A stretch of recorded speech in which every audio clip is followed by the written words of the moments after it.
Hello, it is time for another unbagging in the Nook, and this time it's with my fantastic bag of holding.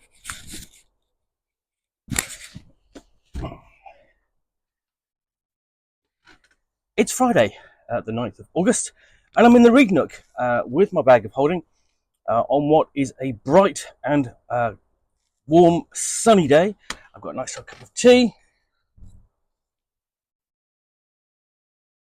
and what is the third of my unbaggings following my attendance, my partner and friends at Gen Con 2024. And this now cat hair covered thing was a gift from my partner for taking her to Gen Con. And I've only managed to get it back in the last day or so. It got stuck in Dublin. Basically, so it was delayed a day or so. Plus, there's quite a lot of stuff in it, and I didn't want to do all of my unbagging in one go. That would have been quite a long experience for anybody bothering to watch. So let's get this thing started. I'm going to go from the front inwards. So let's just turn this around. It's quite a heavy load of books I've got here. I can testify. It's having weighed it, it is 14 kilos of books. So in the first pocket, there's nothing in there. So it's a little bit, including my Gen Con 4-day pass and a pass holder. Really pleased to get hold of one of these. I didn't get one for when I was at the Gen Con 50 in 2017, but managed to get one this time. So I actually have one of those, and one of those that basically to wear every time I go to a convention. And this bag of holding is also going to become my convention bag because it is voluminous in its content. So what have we got here? I have James M. Ward and Crystal Clark, Dark Outpost, a generic science fiction setting. I picked that up in the consignment. The consignment is essentially the second-hand section of Gen Con. It was much bigger this year, had its own area in a hotel.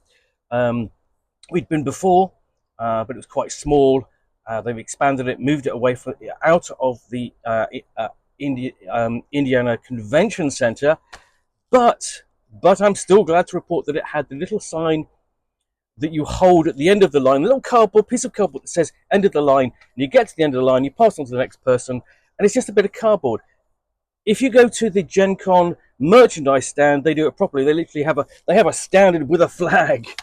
So what's next? What else I've got in here? I have the Judge Dredd role-playing game there, and the Scenario Democracy Falls. I really want this for the Scenario Democracy Falls more than I do for the for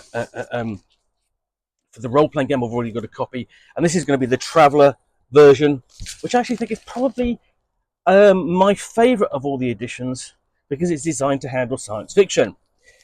Okay, carrying on in through this first pocket. Let's get this all out. We have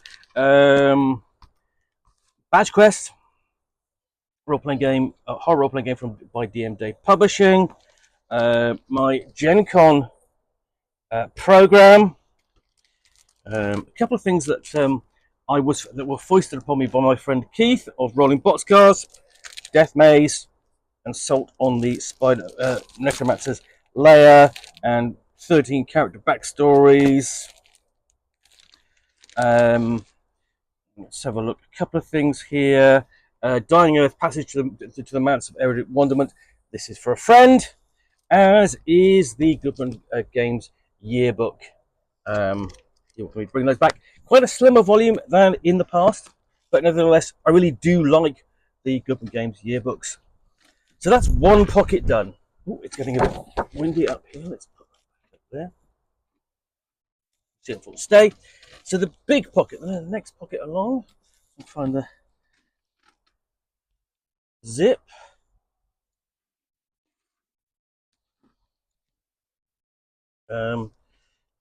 You don't want to see that.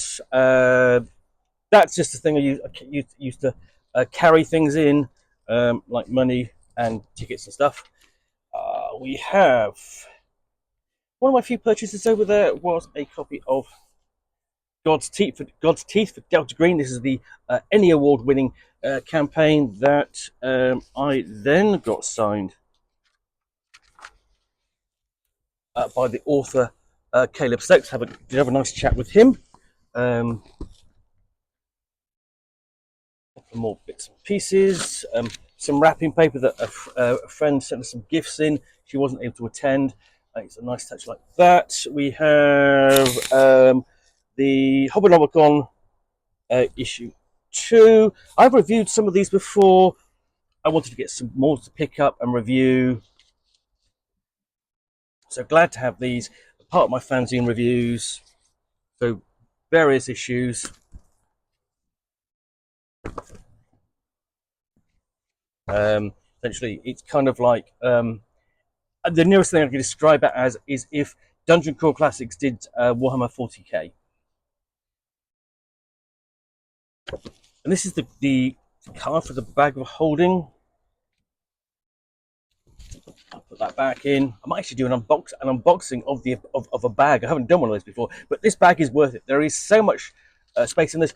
The Arkham Advertiser. This is the free release you got for picking up the Arkham Horror role-playing game, which that's not going to stay up there, is it? It is a bit windy. Well, I'll persevere. Next, let's have a look. Netcrawl, another DCC supplement. Given that to review. Also, Nations and Canons, the core rules. It's a 5th edition compatible. We wanted to have a look at this for a while because I do like a bit of historical role playing. That the Inferno Road, which is the Hobbinomicon issue -1 sort of. Again, that's for a friend.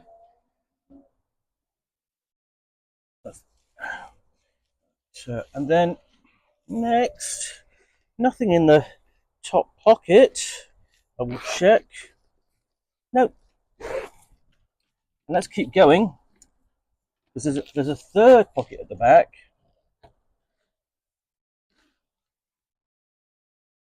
First thing to pull out of that is my copy of Cthulhu by Gaslight. This is one of the things I wasn't going to buy. This, it was available, but then what was fantastic was that the artist was there.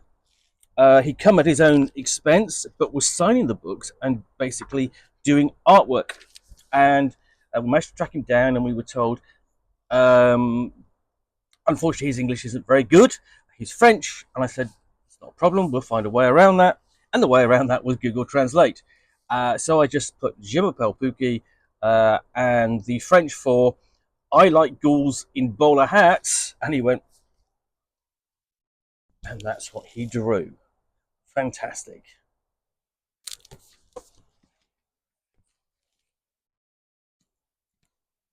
And then we have the Astronomethus, Lair of the Spider Lord from Hit Point Press. So this is a fantastic looking book, which I really look forward to digging into.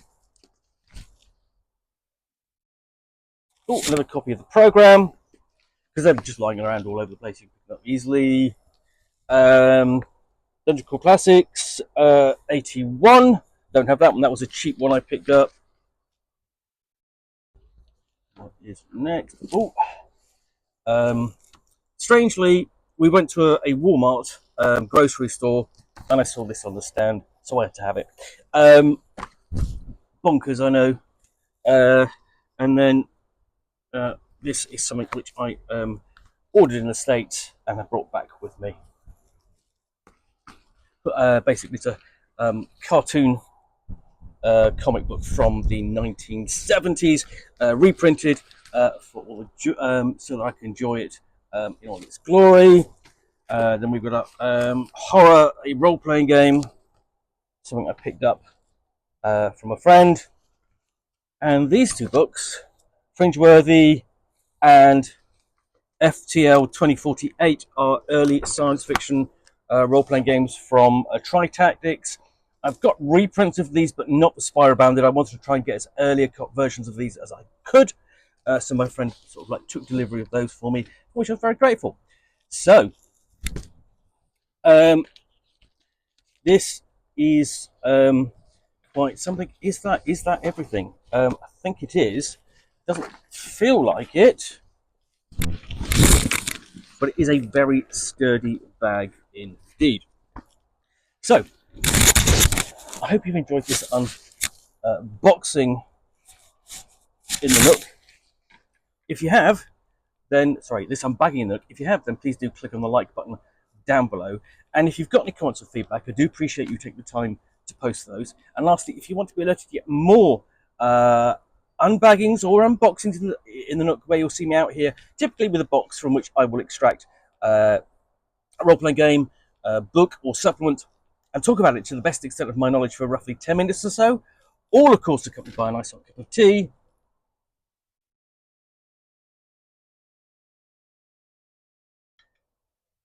Then please do click on the subscribe button down below. In the meantime, thanks again for watching another unboxing in the Nook.